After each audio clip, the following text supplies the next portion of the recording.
आपको तस्वीरें जरा पश्चिम बंगाल की दिखाते हैं। टीएमसी का गढ़ माने जाने वाले दक्षिणी हिस्से की 9 सीटों पर, जिसमें सबसे ज्यादा नजर अगर सीटों पर है तो डायमंड हार्बर सीट पर है, जहां पर अभिषेक बैनर्जी जो कि नंबर 2 टू ममता बनर्जी माने जाते हैं, डायमंड हार्बर से वो चुनावी मैदान में है।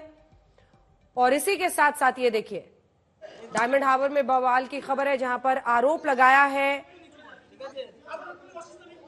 बीजेपी के उम्मीदवार अभिजीत दास ने कि यहां पर गड़बड़ी हो रही है।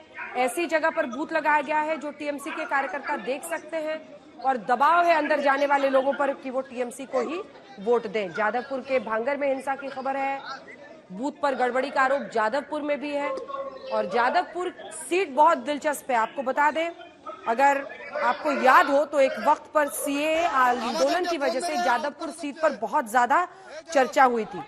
और जादवपुर सीट वही सीट है जहां पर ममता बनर्जी ने 1984 में सोमनाथ चैटर्जी को हराकर इतिहास रचा था। कांग्रेस के टिकट पर ममता उस वक्त पहली बार सांसद बनी थी। सोमनाथ चैटर्जी सीपीएम के प्रत्याशी थे, बहुत बड़े नाम थे। सोमनाथ चैटर्जी स्पीकर भी रहे। जादवपुर से 2019 में टीएमसी से अभिनेत्री मिमी चक्रवर्ती रही और इस बार दूसरी अभिनेत्री सायोनी घोष यहां से जादवपुर सीट से प्रत्याशी है टीएमसी की। अनिर्बान गांगुली यहां पर जादवपुर सीट पे बीजेपी के टिकट पर है और हिंसा की जो खबरें हैं उसकी तस्वीरें आप देख रहे हैं। सिर पर चोटों के भी निशान हैं जो दिखाई दे रहे हैं और बहुत दुखद बात है कि हम 2024 में भी इस तरह की हिंसा देखते हैं। अनुपम मिश्रा हमारे साथ संदेश खाली से जुड़ रहे हैं। बशीरहाट की सीट जहां पर रेखा पात्रों को बीजेपी ने उम्मीदवार बनाया है, बहुत दिलचस्प यहां का मुकाबला है क्योंकि कई मायनों में शाहजहां शेख का मुद्दा कितना हावी रहा पश्चिम बंगाल में। हालांकि अगर आप ये देखिए सीट तो ये बिल्कुल बांग्लादेश बॉर्डर से लगा हुआ है और यहाँ की मुस्लिम आबादी कई मायनों में ये सुनिश्चित करती रही है कि टीएमसी की झोली में ये सीट जाए। अनुपम जी बिल्कुल अंजना, अगर हम पिछले साल का हिसाब देखें तो पिछले बार का 2019 का, तो नुसरत जहां यहां से टीएमसी की ओर से लड़ी थी और लगभग 3.5 लाख वोटों के अंतर से वो जीती थी, तो जो मार्जिन है वो बहुत ज्यादा है। ऐसे में संदेश खाली जो एक विधानसभा सीट है वो बशीरहाट सीट के अंतर्गत आती है। 7 जो विधानसभा सीट है उनमें से एक है और पिछले 5 महीनों से लगातार एक फ्लैश पॉइंट रहा है बीजेपी और टीएमसी के बीच संदेश खाली का मुद्दा।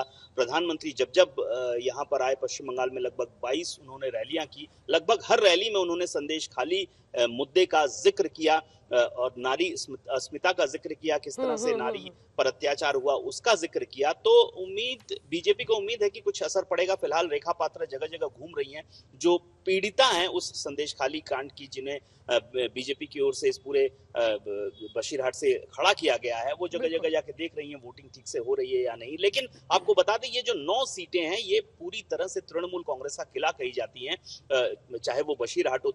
पिछले 3 टर्म से यहाँ पर टीएमसी है और ऐसे ही लगभग 9 सीटों पर भी अगर हम रिकॉर्ड देखें और मार्जिन देखें बहुत ज्यादा है। तो ये चैलेंज बड़ा है, चुनौती बड़ी है। बीजेपी की ओर से पूरी कोशिश की गई है कि अगर इसमें सेंध लगाई जा सके तो ये बहुत बड़ी जानती है कि मुकाबला जबरदस्त है और शायद इसीलिए अगर प्रतीकात्मक तौर पर भी जिसने पहली रिटर्न कंप्लेंट दी थी ऐसी रेखा पात्रा को अगर वो उम्मीदवार बनाते हैं तो एक संदेश वो इसके जरिए दे रहे हैं।